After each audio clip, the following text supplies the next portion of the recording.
So for the second time, it is, and the new IBF World Champion, Liam Paro, now the IBF Welterweight World Champion, as he scores a unanimous decision victory on all three judges' scorecards against a very game, very determined Lewis Crocker. Snatches his O, snatches the belt, and he becomes Australia's, believe it or not, and fact check me on this if I'm wrong, but I was reading that Liam Paro is the second two-division champion in the history of Australian boxing. So if that's true, I mean, they said the only other one is Jeff Fennick. So my boxing historians, feel free to correct me on that. But yeah, he's one of the very few boxers in Australian boxing history to become a two-division champion. So makes history there. He becomes the first welterweight champion from Australia since the incomparable Jeff Horn. So Liam Paro, definitely flying the flag high for Aussie boxing.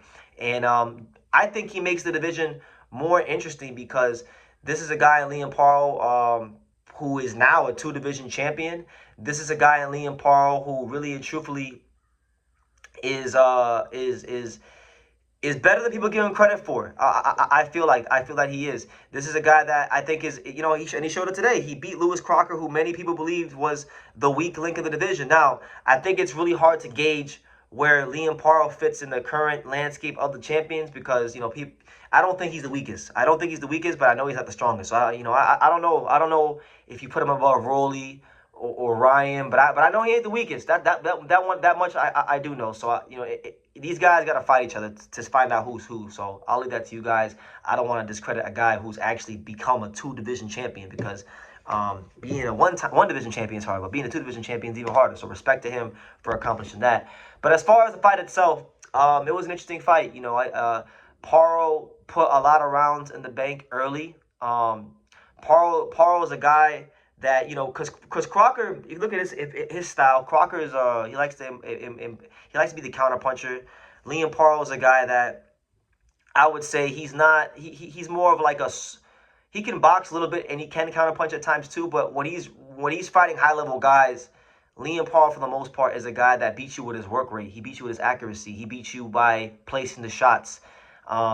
And that was no different here. That's why his activity and his output in the early rounds, that's what was able to get him in the lead in this fight. And then credit to Lewis Crocker. Lewis Crocker came back in the latter stages of the fight, and he wound up actually, taking Liam Paro to some deep, dark, uncomfortable places and, had him buzzed a little bit. And he made a late surge there in the last round. But Paro showed his grit.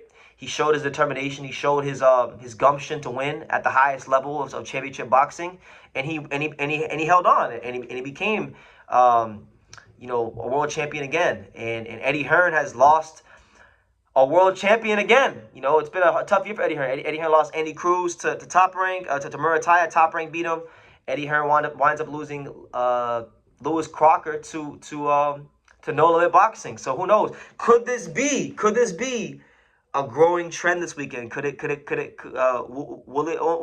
it only the first of a few champions Eddie Hearn might lose this week? Because he's got Jerron Ennis fighting Xander Zayas this week, so we'll see how that goes later on. But kind of just dissecting Liam Paro, his career, the landscape of the welterweight division. I'll start with his career because this is a guy I remember myself back in 2021 when I was in Las Vegas. I was going to Las Vegas a lot at that time. Back and forth between South Florida and Las Vegas like clockwork back in 2021. And I remember I was in many gyms in Vegas that year. And I remember I met Liam Paro at City Athletic Boxing Gym. And that gym doesn't even exist anymore. I met him there. He was jump roping, and I talked to, I think it might have been his dad or one of his coaches, and I talked to him. And I actually wound up doing probably one of the first Liam Paro interviews on American soil. Like, he wasn't known at the time. He probably was ranked like maybe 7th in the IBF. Hadn't fought on DAZN yet. But I could tell back then that Liam Paro was a very determined guy. He had a different level of focus. I hadn't watched him fight. I didn't know anything about him, but I could just tell that this was a guy that was serious about his boxing, like really just dialed in on his craft. And boy, was I ever right about that, because Liam Paro, he was the guy that beat Super Matias and really exposed him, right? He was also the guy that now he's become champion again in the second weight class. So I think Liam Paro is better than people give him credit for. And I'm very intrigued to see what he's going to do in this weight class, because again, what Liam Paro doesn't have, an elite punching power, he makes up for with just being a very crafty fighter, a guy that can counter punch, a guy that knows how to place his shots, a guy that just does a lot of things really well. He may not have anything that necessarily jumps off the page, but he does a lot of things really well. He's a really well-balanced fighter. So I would like to see, I would really champion the idea of Liam Paro versus any of the champions. You know, I've heard there's been talks over the years about, you know, him versus Devin in sparring. You know, obviously Ryan Garcia would be an interesting fight, and Rolly would be an interesting fight. I think you know, Liam Paro is gonna get the best. He's one of those guys in boxing that you don't got to question if he's getting the best out of his talent. He's getting the best out of his talent. So shout out to him. Shout out to him for becoming champion. Now, as far as what could be next for Liam Paro in the fight game, in the welterweight division, you know, obviously there are those unification fights that I have mentioned, right? And I'd be happy with all those fights. I would have no problem with any of those fights at all.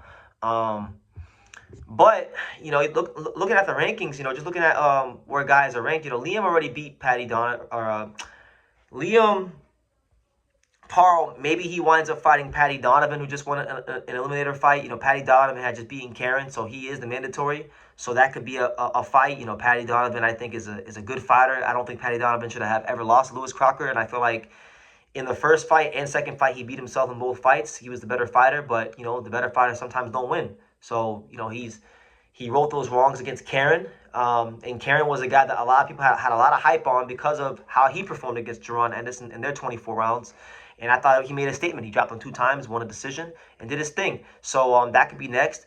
If not that fight, you know, there's a possibility you do see Liam Paro against maybe he does a Richardson Hitchins rematch. I mean, I'm not sure how feasible that is, because Hitchins is a guy that really and truthfully, Hitchins is a guy that is with Zuffa Boxing, and we don't know what the hell is going to happen with Zuffa Boxing working with the sanctioning organization. So we'll see what happens with that when it comes to Hitchins. I'm sure Liam Paro would want to get his rematch back, get his lick back, because you know, Hitchins beat him pretty soundly. It wasn't like it wasn't a hard fight to score. It was actually pretty uneventful, because that's how much Hitchins tamed Paro. And this win actually makes Hitchins' resume look that much better. Hitchins beat a guy that went on to become champion after, you know, he beat him. So that always helps a fighter's resume. But yeah, if not Hitchins, I mean, you got Brian Noman Jr. sitting there at 7, Rohan Polanco sitting there at number 9.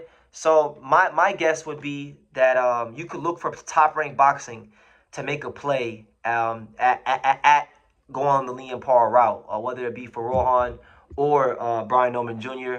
And yeah, you also got Conan Walker there at number 8 as well, who's an Eddie Hearn fighter. So there's no shortage of options for Liam Paro. I would also like to throw in that, you know, maybe it's possible, you know, Gervonta Davis, if you ever wanted to move and try to become welterweight champion, as crazy as it may sound, you know, PBC and No Limit Boxing have a relationship working together.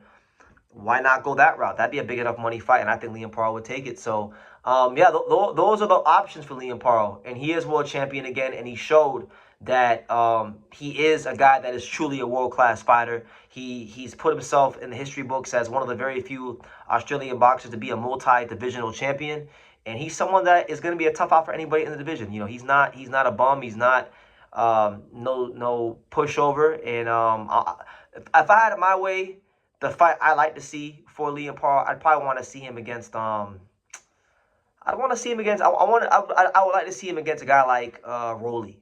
You know, I like to see how that fight goes. Rolly or Devin, I think, will be the 2 fights I want to see the most. There's other fights I want to see more for Ryan Garcia, but those are probably the 2 fights I like to see the most. But anyway, leave your comments down below. Make sure you guys take the time to subscribe, and I will see you in the next video. Congrats to the new champion, Liam Paro.